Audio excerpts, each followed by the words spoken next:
Imagínate que hay un pedacito de tierra cubana donde Cuba no manda, donde las reglas son diferentes y donde se esconden una gran cantidad de secretos.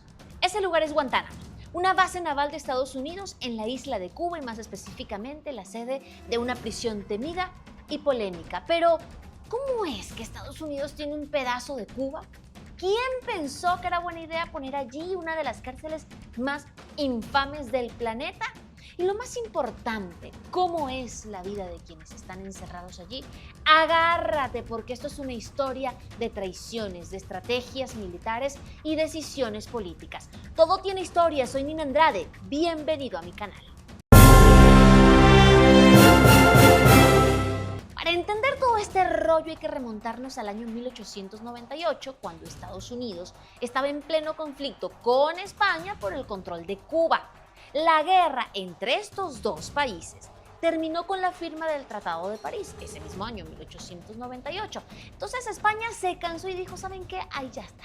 Ahí les dejo su isla, yo me voy. Y Cuba quedó en un limbo técnicamente independiente, pero bajo la tutela de Estados Unidos.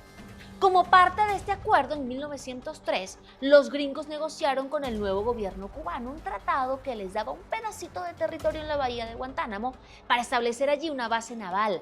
La idea era que Estados Unidos pudiera tener el control estratégico del Caribe, vigilar la región y si algo se ponía feo y tenso, pues tener presencia militar inmediata. El truco está en que ese acuerdo era de arrendamiento perpetuo. Eso significa que mientras Estados Unidos pague una renta simbólica, porque es de unos $4,000 al año, el territorio seguiría siendo suyo.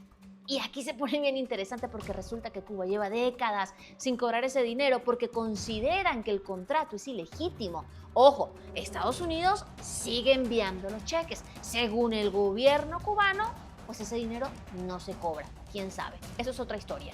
Desde entonces Guantánamo se convirtió en una base militar clave. Pero lo que la hizo tristemente famosa no fue su función naval, sino lo que vino después. Tras los atentados terroristas contra Estados Unidos en septiembre de 2001, cuando tumbaron las Torres Gemelas y se estrellaron contra el Pentágono, pues convirtieron ese pedazo de tierra en una prisión para los sospechosos de terrorismo de ese ataque. Mucha gente cree que Guantánamo es solo la prisión, pero en realidad es una ciudad militar estadounidense dentro de Cuba. Tiene casas, tiendas, escuelas para los hijos de los soldados, restaurantes, un cine y hasta un McDonald's, sí. Por irónico que parezca, es el único McDonald's que existe en territorio comunista. Mientras que en la Cuba controlada por el gobierno de la isla, la comida rápida estadounidense está completamente prohibida. En Guantánamo la historia es distinta. Los soldados pueden salir y pedir un Big Mac como si estuvieran en cualquier parte de los Estados Unidos. Pero la joya de la corona, la cereza del pastel, el verdadero escándalo, es que la prisión de Guantánamo fue construida con la idea de que los detenidos no tengan los mismos derechos que tendrían en suelo estadounidense. Y aquí la historia se pone oscura, porque resulta que esta prisión, que se inauguró en 2002 en plena guerra contra el terrorismo de George W. Bush, pues ahí mandaron a personas acusadas de tener vínculos con Al-Qaeda y otros grupos extremistas. Muchos de los detenidos nunca fueron formalmente acusados de ningún crimen. Es más, no tuvieron juicios justos.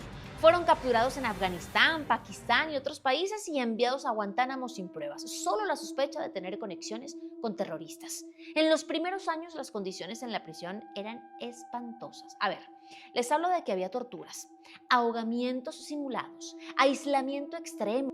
Los prisioneros pasaban meses sin ver a un solo ser humano.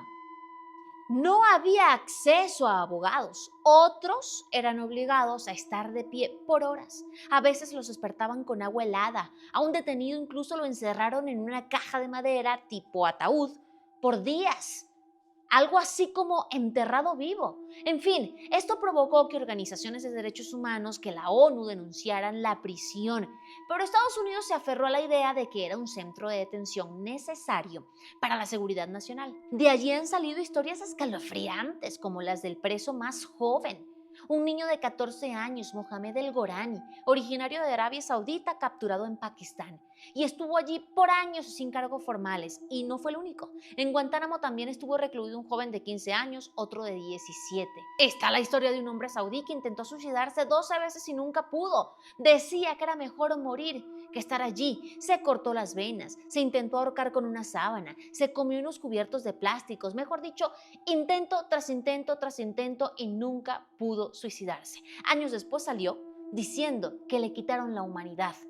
O está la historia de los presos que hicieron huelgas de hambre, dejaron de comer por semanas y los soldados los alimentaron a la fuerza con tubos.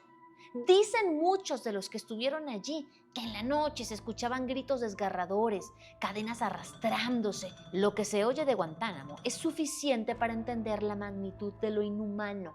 El expresidente Barack Obama intentó cerrarlo, pero falló. El Congreso bloqueó la iniciativa. Al día de hoy, la prisión de Guantánamo sigue activa, aunque con menos prisioneros, eso sí. Ya no es esta cárcel llena de cientos de detenidos como en los años 2000, pero sigue siendo un tema polémico. Sigue siendo ese lugar del que todo el mundo ha oído hablar, pero que pocos saben exactamente cómo funciona. Es un símbolo de las contradicciones de la política mundial. Porque, a ver, estamos hablando de que Estados Unidos tiene un pedazo de tierra en Cuba. Hay un McDonald's en suelo comunista.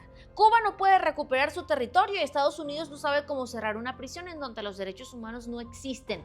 Y además es un sitio que se presta a todo tipo de teorías conspirativas. ¿Hasta cuándo seguirá funcionando Guantánamo? Nadie lo sabe con certeza. Pero una cosa es segura, seguirá siendo uno de los lugares más polémicos del mundo, con historias oscuras y misteriosas. Y es el mismo lugar a donde Trump quiere enviar a migrantes. Dicho esto, ahora la pregunta es para ti. ¿Qué opinas? ¿Crees que es justo que Guantánamo siga abierta? ¿Deberían ir los migrantes allí? ¿Debería Estados Unidos devolverle el territorio a Cuba? Señores, la mesa está servida para el debate. Leo sus comentarios aquí abajo. Recuerda suscribirte al canal. Tampoco olvides, todo tiene historia.